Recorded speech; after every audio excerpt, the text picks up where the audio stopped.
모르드게가 이 일을 기록하고 그동안에 있었던 부름에 관한 이 불임절에 관한 모든 일을 기록하고 각 지방에 있는 모든 유다인들에게 해마다 아달월 14일과 15일은 유다인들이 평안을 얻고 슬픔이 변하여 기쁨이 되고 애통이 변하여 길한 날이 되었으니 잔치를 베풀고 즐기며 특별히 가난한 자들을 구제하는 규례를 정하라고 서한을 보냅니다. 이 가난한 자를 구제하는 이게 원래 율법 정신이죠. 다시 우리가 율법 정신으로 돌아가자는 겁니다.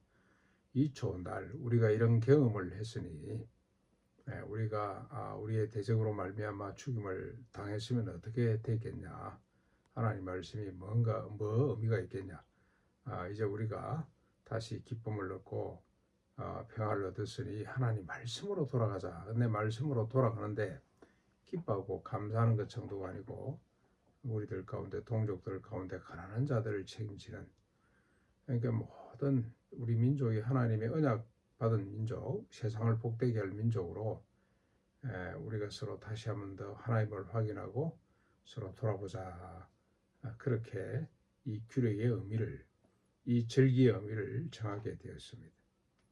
23절 이에 유다인이 불어, 이 원래 제비라는 뜻이죠. 이름을 따라서 이 두 날을 불임이라, 역시 제비입니다. 제비 뽑는 날이라 하고 이 두 날을 그들의 후손도 계속해서 기념하게 합니다. 다시 이렇게 결정을 하고 난 뒤에 29절에 왕후 에스더와 모르드게가 조금 더 공식적이죠. 정권을 가지고라고 됐는데 공식적으로 행정적으로 온전하고 진실한 말로 편지를 써서 전국에 있는 유다 모든 사람에게 부름에 대한 일을 경고히 하였고 그 일이 책에도 기록이 되었습니다. 이제 드디어 10장 1절 유다인 모르드게가 아하수에로 왕의 다음이 되고 이제 정권을 주관하는 이 통치자가 됐습니다. 제2인자, 메데파사 나라의 제2인자가 되고 유다인이 중에 크게 존경을 받고 그의 허단 형제에게 사랑을 받게 되고 그의 백성의 이익을 도모하며 그의 모든 종족을 안위하게 되었더라. 이 사건이 이 메데파사 역사책에도 기록이 되었다고 그렇게 정리를 하고 있습니다. 하나님의 언약과 법을 따르는 자들은, 다시 말하면 죽기를 각오하고 세상과 타협하지 않는 자들은 처음 얽매가는 비난과 배척과 죽임의 위험을 받을 수가 있습니다. 그러나 결국 종국에는 세상으로부터 존귀와 영광을 얻게 됩니다.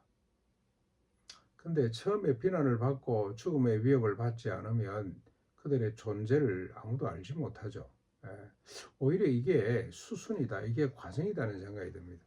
하나님의 뜻을 세상에 알리기 위해서는 처음에는 고통이라고 하는 이런 수순이 반드시 필요한데, 그래서 사람들이 주목하게 되고 그 뜻의 의미를 깨닫게 되는, 그래서 결국은 세상으로부터 존귀와 영광을 얻게 된다는 겁니다. 왜냐하면 하나님의 언약과 하나님의 말씀, 법이죠. 하나님의 뜻, 다시 말하면 구약의 그 법들이 정의와 평화를 지향하기 때문입니다.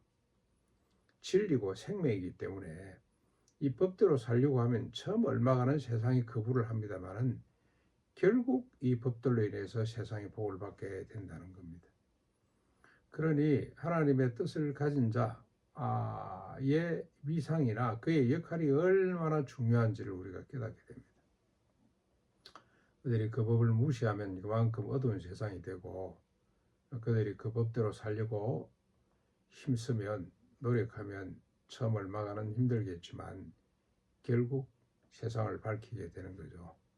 심지를 켜기 위해서는 처음 얽매가는 기름을 넣고 심지를 돋우고 촛불을 성냥을 켜고 복잡합니다. 그러나 한번 불이 붙고 나면 온 방안을 밝게 하는 것처럼 하나님의 말씀을 시행하는 데는 힘든 일이 반드시 있지만, 그러나 그 말씀이 어느 정도 시간을 경과하고 나면 온 세상을 밝히고 아름답고 평화롭고 정의로운 세상으로 만드는 이 세상의 유일한 수단이 되는 거죠. 도구가 되는 겁니다. 그래서 우리가 이 시대에 하나님의 언약과 말씀을 받은 자로 맡은 자로 에스더 모르드게가 되어서 살아가는 것이 지극히 마땅합니다. 이를 우리가 마다할 이유가 없습니다. 오늘도 하든지 내 개인을 위해서뿐만이 아니고 세상을 평화롭고 정의롭고 살맛나는 세상으로 만들기 위해 하나님이 우리에게 맡겨놓으신 말씀대로 살아갈 수 있기를 주님의 이름으로 축원합니다.